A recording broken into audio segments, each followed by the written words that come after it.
brano di redenzione. John Newton in realtà non è l'autore della musica, è l'autore del testo.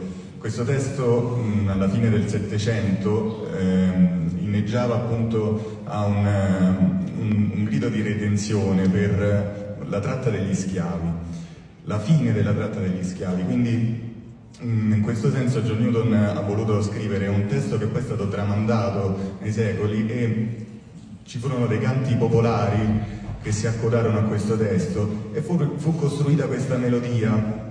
Sicuramente l'avete conosciuta, è stata suonata in 1000 arrangiamenti, ricorda una musica celtica, viene spesso affidata alle cornamuse, e in questo contesto mi sono cimentato a scrivere qualcosina, nulla di audace, per appunto trovare un grido di gioia, che è quello che porta la musica, e al contempo far sì che questa musica sia un grido non di redenzione ma di libertà che la musica ci dà. Grazie.